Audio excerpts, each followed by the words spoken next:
বাংলাদেশের সম্মিলিত সনাতনী জাগরণ জোটের মুখপাত্র চিন্ময় কৃষ্ণ দাস ব্রহ্মচারীকে গ্রেপ্তারের ঘটনায় পাল্টাপাল্টি বিবৃতি দিয়েছে বাংলাদেশ ও ভারত। পাশাপাশি এই ইস্যুতে ভারতের বিরোধী রাজনৈতিক দল কংগ্রেস এবং বাংলাদেশের অন্তর্বর্তী সরকারের উপদেষ্টারা কথা বলেছেন। এবার আলোচিত এই ইস্যুতে মুখ খুলেছেন ভারতের পশ্চিমবঙ্গের মুখ্যমন্ত্রী মমতা বন্দ্যোপাধ্যায়। দেখুন, বাংলাদেশটা একটা অন্য দেশ, ভারতবর্ষটা একটা অন্য দেশ। একটা দেশ আর একটা দেশের সম্বন্ধে যদি কিছু করে সেটা সেই দেশকে করতে হয়। আমাদের বক্তব্য খুব পরিষ্কার। আওয়ামী লীগ ক্ষমতাচ্যুত হয়েছে প্রায় 4 মাস হতে চলেছে। এই সময়ে অসংখ্য অডিও কল রেকর্ড ফাঁস হলেও কখনো কোনো বিবৃতি দেননি আওয়ামী লীগের সভাপতি শেখ হাসিনা। এবার সাবেক ইসকন নেতা চিন্ময় কৃষ্ণ দাসের মুক্তির দাবি জানিয়ে বিবৃতি দিয়েছেন তিনি। এমনকি ওই বিবৃতিতে ডক্টর ইউনূসের সরকারকে ক্ষমতা দখলকারী হিসেবে উল্লেখ করেছেন শেখ হাসিনা। বিবৃতি নিয়ে আরো জানাচ্ছেন শেখ ফরিদ।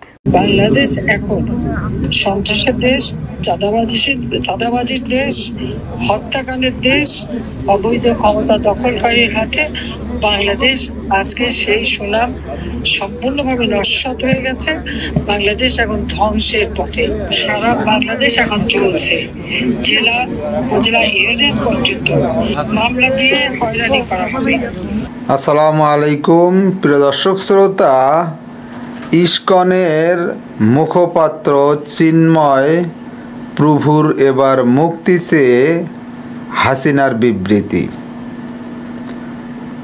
এই ইসকন যে আওয়ামী লীগের একটি অঙ্গ সংগঠন, ইতিপূর্ব থেকেই তা প্রমাণিত হয়ে আসতেছে। এখনও তার প্রমাণ দিয়ে যাচ্ছে শেখ হাসিনা।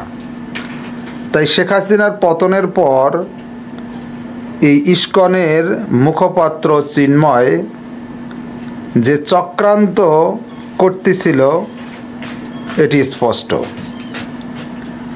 দুটি ভিডিও দেখবেন, ইসকনকে নিয়ে শেখ হাসিনার ফোন কল এবং ইসকনের মুখপাত্র চিন্ময় প্রভুর মুক্তি চেয়ে হাসিনার বিবৃতি। চলুন ভিডিওতে বিস্তারিত দেখে আসি।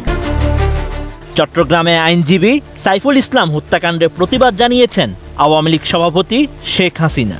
আইনজীবীকে পিটিয়ে হত্যা জঙ্গিবাদী আচরণ বলে মনে করেন সাবেক এই প্রধানমন্ত্রী। 28 নভেম্বর বৃহস্পতিবার দেওয়া এক বিবৃতিতে এসব কথা বলেন আওয়ামী লীগ সভাপতি, যা আওয়ামী লীগের ভেরিফাইড ফেসবুক পেজে পোস্ট করা হয়। কোয়ালিটি সম্পন্ন আন্তর্জাতিক মানের CMT 500W CSRM committed for better still. এর আগে রাষ্ট্রদ্রোহ মামলায় চিন্ময় কৃষ্ণ দাসকে গত 26 নভেম্বর চট্টগ্রাম আদালতে তোলা হয়। এই সময় আদালত তার জামিন নামঞ্জুর করে কারাগারে পাঠানোর আদেশ দেন। কারাগারে নেওয়ার সময় চিন্ময়ের বিক্ষুব্ধ অনুসারীরা প্রায় 3 ঘন্টা প্রিজন ভ্যান আটকে রাখেন। এতে পুলিশ ছত্রভঙ্গ করতে গেলে তাদের সঙ্গে সংঘর্ষ হয়। সংঘর্ষ চলাকালে আদালত প্রাঙ্গণে দুর্বৃত্তদের হামলায় নিহত হন রাষ্ট্রপক্ষের আইনজীবী সাইফুল ইসলাম। এই ঘটনা 2 দিন পরে প্রতিবাদ জানিয়ে বিবৃতি দেন আওয়ামী লীগ সভাপতি শেখ হাসিনা। হত্যাকাণ্ডে জড়িতদের শাস্তির দাবি জানিয়ে তিনি বলেন, এই হত্যাকাণ্ডের সঙ্গে যারা জড়িত তাদেরকে খুঁজে বের করে দ্রুত শাস্তি দিতে হবে। এই ঘটনার মধ্য দিয়ে চরমভাবে মানবাধিকার লঙ্ঘিত হয়েছে। এই কাজ যারা করেছে তারা সন্ত্রাসী এবং জঙ্গি। তারা যেই হোক না কেন শাস্তি পেতেই হবে। অন্তর্বর্তীকালীন সরকারকে ক্ষমতা দখলকারী উল্লেখ করে সাবেক প্রধানমন্ত্রী বলেন, অসাংবিধানিকভাবে ক্ষমতা দখলকারী ইউনূস সরকার যদি এই সন্ত্রাসীদের শাস্তি দিতে ব্যর্থ হয় তাহলে মানবাধিকার লঙ্ঘনের দায়ে তাকেও শাস্তির মুখোমুখি হতে হবে। এছাড়া দেশবাসীকে সন্ত্রাস ও জঙ্গিবাদের বিরুদ্ধে ঐক্যবদ্ধভাবে রুখে দাঁড়ানোর আহ্বান জানান তিনি। এই সময় চিন্ময় কৃষ্ণ দাসকে অন্যায়ভাবে গ্রেপ্তার করা হয়েছে বলে দাবি করেন শেখ হাসিনা। বলেন, সনাতন ধর্মাবলম্বী সম্প্রদায়ের শীর্ষ নেতা চিন্ময়কে অবিলম্বে মুক্তি দিতে হবে। সব সম্প্রদায়ের মানুষের ধর্মীয় স্বাধীনতা ও জানমালের নিরাপত্তা নিশ্চিত করতে হবে। সাবেক প্রধানমন্ত্রী বলেন, আওয়ামী লীগের অগণিত নেতাকর্মী ছাত্র জনতা ও আইন শৃঙ্খলা বাহিনীর সদস্যদের হত্যা করার পর চলছে হামলা, মামলা ও গ্রেপ্তারের মাধ্যমে হয়রানি। এসব নৈরাজ্যবাদী ক্রিয়াকলাপের তীব্র নিন্দা ও প্রতিবাদ জানান তিনি। Sheikh Farid, ATN news. দেখুন, বাংলাদেশটা একটা অন্য দেশ, ভারতবর্ষটা একটা অন্য দেশ। একটা দেশ আর একটা দেশের সম্বন্ধে যদি কিছু করে সেটা সেই দেশকে করতে হয়। আমরা দুঃখিত, আমরা মর্মাহত। অনেক মানুষ আগেও মারা গেছে, এখনো অত্যাচারিত হচ্ছে। আগেও আন্দোলনেও অনেক ছাত্রছাত্রীরা মারা গেছে এবং আজও তার রেস চলছে। এবং আমরা তো কেউ ঘটনাটাকে সমর্থন করছি না। যে কোনো ঘটনায় যে কোনো ধর্মের ওপরেই হোক না কেন, আমরা সেটাকে সমর্থন করি না। কিন্তু এক্ষেত্রে আমাদের ভূমিকা খুব লিমিটেড।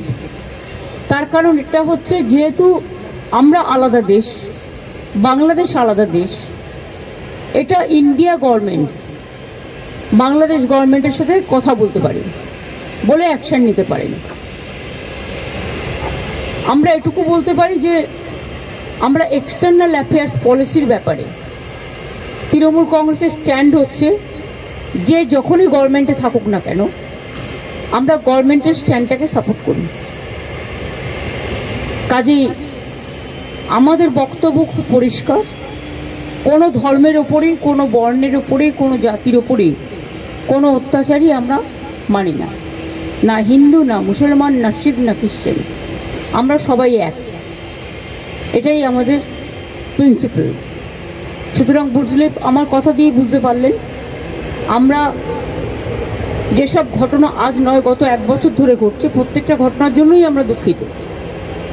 কিন্তু দুঃখিত হলেও আমরা যেহেতু একটা অন্য দেশের নাগরিক এবং আমাদের স্টেট গভর্নমেন্ট আছে, কিন্তু সেন্ট্রাল গভর্নমেন্টও আছে, সুতরাং এটা জিওআই মানে government of India can take up the matter with the Bangladesh government. এটা বোথ দ্য কান্ট্রিজ কথা বলতে পারে, সেটেল করতে পারে। এক্ষেত্রে আমাদের তো কোনোভাবে ইনভলভ করা হয় না এবং আমরা জানিও না। তিস্তা ব্যাপারে চুক্তি হয়ে গেছিল, আপনারা জানেন, যে আমাদের জানানোও হয়নি। কাজে আমাদের দিক থেকে আমরা বাংলাদেশকে ভালোবাসি, বাংলাদেশও আমাদের ইন্ডিয়াকে নিশ্চয়ই ভালোবাসে, বাংলাকেও ভালোবাসে। আমাদের ভাষা, সাহিত্য, পোশাক পরিচ্ছদ সবই এক। রাজনৈতিকভাবে যাই মতভেদ থাকুক না কেন, আমরা এটা নিশ্চয়ই চাই না যে কোনো ধর্মে ধর্মে বিভেদ হোক এবং তার কোনো রেশ কারো উপর পড়ুক, এটা আমরা কখনোই চাই না। এবং সেন্ট্রাল গভর্নমেন্টে যারা আছেন তারাও তো পার্টিকুলার একটা ধর্মের বিরুদ্ধে প্রচণ্ড একটা ভিন্ডিকটিভ অ্যাটিটিউড নেন। আমরা মনে করি কোনোটাই ঠিক নয়। মন্দিরও থাকবে, মসজিদও থাকবে, গুরুদ্বারাও থাকবে, গির্জাও থাকবে, ধর্ম যার যার আপনার, উৎসব সবার। আমরা শান্তির পক্ষে, আমরা উন্নয়নের পক্ষ। ধর্মীয় মতামত প্রত্যেকে যেন পালন করতে পারে তার স্বাধীনতা অনুযায়ী, আমরা এটার পক্ষে।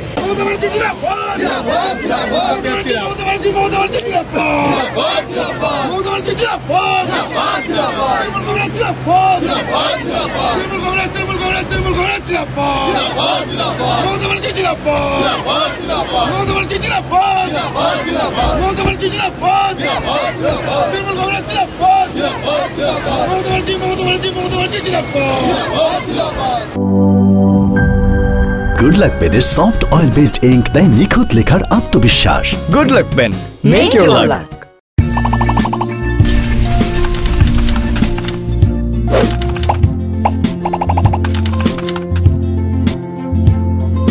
প্রিয় দর্শক শ্রোতা, এই বিষয়ে আপনার মতামত চাচ্ছি। কমেন্ট বক্সটি আপনার, লিখতে পারেন আপনার মতামত। আপনি কি চান ইসকন নিষিদ্ধ হোক? চাইলে লিখতে পারেন কমেন্ট বক্সে।